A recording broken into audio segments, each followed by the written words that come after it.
Баршаларыңызға қайырлы күн, каналыма қош келіпсіздер. Бүгін сіздерді ораза айының алғашқы күнімен құттықтай отыра өте дәмді жент дайындайтын боламыз. бір жасағаннан шығатын болады. Менімен бірге болыңыздар. Егер менің парақшам пайдалы болса, каналыма тіркеліп, лайк басып, қоңырауша белгісін басып қойыңыздар. Ал ендеше бірге жасап көрейік.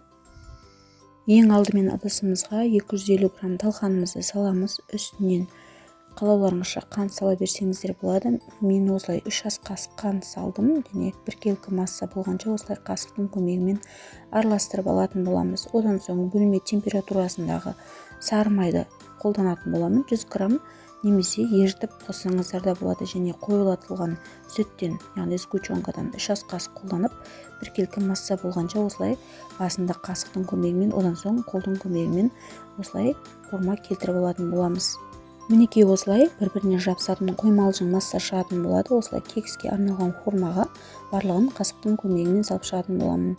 Қолдарыңызбен салып шықсаңыздар да болады.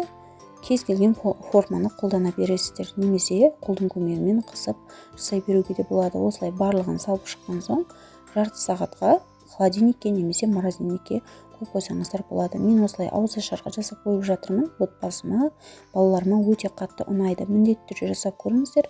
Рецепт ұнаса, каналға тіркеліп, лайк басып, қоңырауша белгісін басып қойыңыздар. Міндетті түрде жасап көріңіздер. Өте дәмді, өте керемет болып шықты. Мінекей осылай жарты сағат өткен соң морозильниктен шығарып алдық. Формамызға ешқандай жабыспаған, өз формасын керемет ұстаған. Міндетті түрде отбасыларыңызға, балаларыңызға жасап беріңіздер. Және ауызашарға осылай дайындасаңыздар керемет үйлесетін болады. Алда 22 наурыз мерекесіне де осылай дайындасаңыздар болады.